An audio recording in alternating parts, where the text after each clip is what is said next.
کہ ہم کچھ کرنے کے قابل ہیں، اور مقصد تخلیق اس میں ہمیں کیا ہے. مطلب اس مصرے میں یعنی اس قرآن کے تصور کی جھلک بھی ہے کہ اللہ نے انسان کو ایک خاص مقصد کے لیے پیدا کیا، اور یہ مصرع یعنی اس احساس کو، اس فخر کو، اس جذبے کو ابھارتا ہے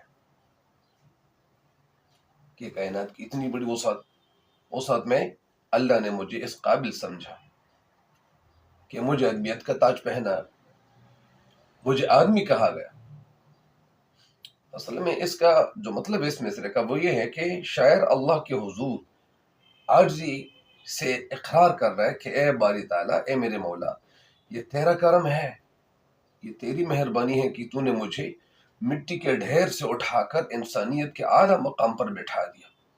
اب یہ میری ذمہ داری ہے، اب یہ میری رسپانسبلٹی ہے کہ میں اس عہدے کا بھرم رکھوں، اس عہدے کا یعنی جو اللہ تعالیٰ نے مجھے جو عہدہ دیا ہے، کیا میں اس کے ساتھ انصاف کرتا ہوں یا میں کسی کے ساتھ ظلم کرتا ہوں.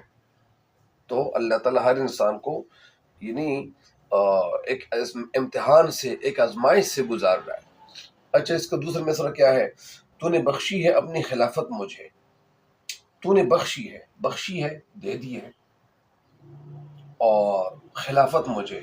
اس مصرے کی تشریح بہت گہری ہے، جس کا تعلق براہ راست قرآن مجید کے تصور انسان سے ہے. اس مصرے میں شاعر یعنی مظفر وارثی اللہ تعالیٰ کے اس احسان کا ذکر کر رہے جس کے تحت انسان کو زمین پر خلیفہ یعنی اللہ کا نائب بنایا گیا ہے. یعنی اہم نکات اس میں کیا ہے کہ جس طرح ایک قرآنی حوالہ ہے، یہ مصرع سورہ البقرہ کی آیت 30 کی طرف اشارہ ہے، جس میں اللہ نے فرشتوں سے فرمایا میں زمین میں اپنا ایک خلیفہ بنانے والا ہوں، میں زمین میں اپنا ایک خلیفہ بنانے والا ہوں. تو اس میں ایک عظیم اعزاز کی طرف بھی اشارہ ہے، اور اللہ تعالیٰ جب فرماتے ہیں کہ میں خلیفہ بنانے والا ہوں تو اس میں ایک عظیم اعزاز بھی ہے. کائنات کی تمام مخلوقات، فرشتے، جنات، حیوانات میں سے صرف انسان کو یہ اعزاز ملا کہ وہ زمین پر اللہ کے احکام کو نافذ کرے اور اللہ کی صفات کا عینہ دار بنے. یعنی ہمیں اپنے اندر یعنی اللہ کی صفات، معذرت کرتا ہوں، اور اس کی صفات کا عینہ دار بنے، اللہ کے احکام پہ عمل کرے. یعنی ہمیں وہ صفات پیدا کرنی چاہیے، ہمارے اندر خوبیاں ہونی چاہیے. اللہ تعالیٰ نے اگر ہمیں انسان بنایا تو انسان کا مطلب کیا ہے؟ انسان کا جو لفظ ہے یہ انس سے نکلا ہوا ہے. انس کے ہاں معنی ہے محبت، انس رکھنا، محبت رکھنا. ہم ہر کسی کے لیے اپنے دل میں محبت رکھیں گے، ہم کسی کے لیے یعنی دشمنی نہیں رکھیں گے اپنے دل میں. تو اس کا مطلب یہ ہے. اور ساتھ میں اللہ تعالیٰ نے اختیار اور ذمہ داری بھی عطا کر دی. یعنی خلافت کا مطلب صرف حکمرانی نہیں، بلکہ اللہ کی دی ہوئی امانت اور اختیار کو اس کی مرضی کے مطابق استعمال کرنا ہے. شاعر اس اعزاز پر اللہ کا شکر ادا کر رہا ہے کہ اس نے مٹی کے پتلے انسان کو اتنے بڑے منصب کے لیے چنا، کیونکہ میں تو کمزور انسان تھا، اللہ تعالیٰ نے مجھے یہ توفیق عطا کر. تو یہ اللہ تعالیٰ کی مہربانی ہے. اور اب انسان کو یعنی جو اختیار دیا جاتا ہے، جو ذمہ داری ان کو دے دی جاتی ہے، کیا یہ ذمہ داری کو پورا نبھائے گا؟ کیا یہ صرف اپنے رشتہ داروں کے لیے مطلب فائدہ مند ثابت ہوگا یا باقی لوگوں کے لیے بھی؟ یعنی یہ ایک امتحان ہے. ظاہر ہے کہ اگر کسی کو اللہ تعالیٰ نے اختیار دیا، کسی کو اللہ تعالیٰ نے ذمہ داری دی، تو اس ذمہ داری کو پورا نبھانا چاہیے، ہر کسی کے کام آنا چاہیے. اور اس میں ایک عاجزی کا اظہار بھی ہے.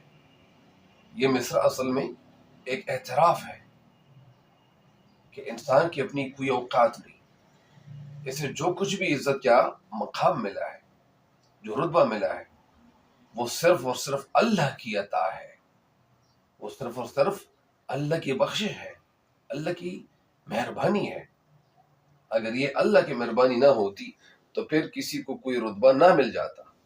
یہ اللہ تعالیٰ کی مہربانی ہوتی، اور ہمیں بھی اسی مہربانی کا صحیح استعمال کرنا چاہیے. مثلا کہ اگر کوئی ڈاکٹر بنا ہے تو اس ڈاکٹر کو یہ اللہ تعالیٰ نے ان پہ یہ رحم کیا، وہ لوگوں کا علاج کرے گا، وہ لوگوں کے کام آئے گا. اگر کبھی کوئی ڈاکٹر کے پاس جائے گا تو وہ ڈاکٹر ان کو وہ میڈیسن دیں گے جو میڈیسن اس مریض کے لیے اچھے ہوں گے، فائدہ مند ثابت ہوں گے. اور ڈاکٹر کو ایسا ڈاکٹر ہونا چاہیے کہ جن کا اتنا مطالعہ ہو، اتنا تجربہ ہو کہ وہ تجربے کے بیس پہ، بل بوتے پر وہ مریض کو سمجھے کہ یہ مریض کے اندر یہ بیماری ہے. بہرحال تو اللہ تعالیٰ ہر انسان کو جو عہدہ دیتا ہے، جو ذمہ داری دیتا ہے، اللہ تعالیٰ کی طرف سے جو ذمہ داری انسان کو عطا کی جاتی ہے، تو یہ انسان پہ ایک آزمائش ہے. آخری جو مصرع ہے یہاں پہ آج کا، شوق سجدہ بھی اب عنایت، شوق سجدہ بھی کر اب عنایت مجھے.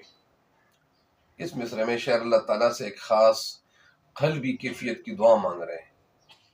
اس کی تشریح کچھ اس طرح سے ہے کہ شوق سجدہ بھی کر، اے اللہ تعالیٰ اگر تو نے مجھے یہ صفات عطا کی ہے تو ان صفات کے ساتھ اللہ تعالیٰ مجھے سجدے کی توفیق بھی دے. مثلا سجدہ صرف ایک عمل نہیں، سجدہ صرف ایک عمل نہیں، ایک کیفیت ہے. صرف مادہ زمین پر ٹیکنا یا صرف ماتا زمین پہ لگانا، زمین پہ رگڑنا ماتا کو، بلکہ سجدے کی حقیقت یہ ہے کہ بندے کا دل اللہ کی عظمت کے سامنے جھک جائے. اگر ہم صرف ماتا رگڑے اور ہم صرف سجدہ کریں کہ اللہ تعالیٰ تو ہم سے راضی ہو جا، تو کہنے کا مقصد یہ ہے کہ بندے کا دل اللہ کی عظمت کے سامنے جھک جائے. شاید دعا کر رہے کہ اسے ایسا سجدہ نصیب ہو جس میں روح کی تڑپ اور محبت شامل ہو، جس میں روح کی بے چینی ہو، روح بے چین ہو کہ اللہ تعالیٰ، تاکہ میں اللہ کا تقرب حاصل کروں، اللہ کی نزدیکی حاصل کروں، اور ساتھ میں خلاف اور بندگی کا توازن بھی ہونا چاہیے. مثلا جس طرح یہاں پہلے مصرے میں یا جو پچھلے مصرے میں شاعر نے ذکر کیا کہ اللہ نے اس سے خلافت، بڑی ذمہ داری و مقام عطا کی. اب اس مصرے میں وہ ڈر رہا ہے کہ کہیں یہ مقام اسے مغرور نہ کر دے، کہیں یہ حیثیت جو رتبہ ان کو دیا ہے ایسا نہ ہو کہ یہ بندہ مغرور نہ ہو جائے، غرور نہ کر لے، تکبر نہ کرے. تو اس لیے وہ شوق سجدہ مانگ رہا ہے تاکہ وہ جتنا بلند مقام پائے اتنا ہی اللہ کے سامنے عاجزی اختیار کرے. ظاہر ہے کہ یہ ہر کوئی تو نہیں مانگتا. اگر کسی کو اتنی زیادہ عظمت مل جائے، کسی کو اتنی بلندی مل جائے، اعلی مقام مل جائے، دنیا میں کوئی بڑا عہدہ مل جائے، وہ کہتے ہیں کہ یار میں تو بہت بڑا آدمی بن گیا ہوں. تو یہ ایک بات یہ ہے کہ دنیا کی ہر چیز فنا ہونے والی ہے. اگر کسی کو کوئی عہدہ مل گیا، کسی کو کوئی ذمہ داری مل گئی، تو کل یہ بندہ مر بھی سکتا ہے، دنیا سے جا بھی سکتا ہے. ہمیشہ تو کسی کے پاس کوئی عہدہ تو نہیں رہتا، اور نہ ہمیشہ کسی انسان نے رہنا ہے. کسی بھی انسان نے ہمیشہ رہنا نہیں. ہمیں جس طرح یہ دنیا آخرت کی کھیتی ہے، اگر ہم اس کھیتی میں بوئیں گے کچھ تو کل کاٹیں گے بھی وہی. مثلا اس کا مطلب یہ ہے کہ اگر جو کاٹیں گے، جو کریں گے، تو وہاں پہ وہ فصل ہم جو بوئیں گے تو کاٹیں گے کل. اس کا مطلب یہ ہے کہ اگر ہم اچھے کام کریں گے، ہم انصاف کریں گے، تو کل قیامت کے دن ہم سے بھی انصاف کیا جائے گا. لیکن اگر ہم یہاں پہ کسی کے ساتھ انصاف نہیں کریں گے تو اللہ تعالیٰ کے سامنے ہم کس منہ ہم منہ دکھانے کے قابل نہیں رہیں گے. کس منہ سے جاؤ گے غالب؟ جس طرح شعر کہتے ہیں کہ کعبے کس منہ سے جاؤ گے غالب، شرم تم کو مگر نہیں آتی. تو مطلب یہ ہے کہ ہمیں انصاف کا اللہ تعالیٰ کیا بنائے کہ ہمارے اندر دلوں میں انصاف پیدا ہو. تو اسی وجہ سے شاعر یہاں پہ یہ کہہ رہا ہے کہ اللہ تعالیٰ اگر مجھے عہدہ دیا گیا، ایسا نہ ہو کہ میں بہت بڑا آدمی خود کو تصور نہ کر لوں. تو اس میں عاجزی بھی دکھائی دے رہی ہے، اور اس میں عبادت میں لذت کی طلب بھی ہے. یعنی ظاہر ہے کہ بہت سے لوگ عادت کے طور پر نماز پڑھتے ہیں. دنیا میں تو مختلف قسم کے لوگ نماز پڑھتے ہیں، عادت کے طور پہ بھی نماز پڑھتے ہیں، لیکن شوق سجدے کا مطلب وہ لذت اور وہ سرور ہے. لیکن انہوں نے یہ بات تو نہیں کی، انہوں نے شوق سجدہ کا مطلب وہ لذت اور سرور انہوں نے لیا ہے کہ جو انسان کو اللہ کے قریب کر دے. شاعر یہ کہنا چاہتے ہیں کہ سجدہ اس پر بوجھ نہ ہو، اس پہ برڈن نہ بنے. جس طرح علامہ اقبال رحمۃ اللہ کا ایک شعر ہے کہ وہ ایک سجدہ جسے تو گرا سمجھتا ہے، ہزار سجدوں سے دیتا ہے آدمی کو نجات. وہ ایک سجدہ، یعنی وہ ایک سجدہ جسے تو گرا سمجھتا، گرا بھاری، یعنی جوانی کا ایک سجدہ اور بڑھاپے کے 1000 سجدے برابر ہے. 1000 سجدوں سے دیتا ہے آدمی کو نجات، تو 1000 سجدوں سے پھر انسان کو نجات ملے گی، انسان کو خلاصی ملے گی. تو کہنے کا مقصد یہ ہے کہ یہاں پہ سجدہ ایسا ہو کہ بوجھ نہ بنے، بلکہ اس کی دلی خواہش اور شوق بن جائے، یعنی سجدہ ان کا شوق بن جائے. اور اس میں توفیق الہی کا اعتراف بھی ہے کہ اس مصرے میں یا اس مصرے سے ہمیں یہ سبق نہیں ملتا ہے کہ انسان اپنی محبت سے اور انسان ہمت سے اللہ کو سجدہ نہیں کر سکتا.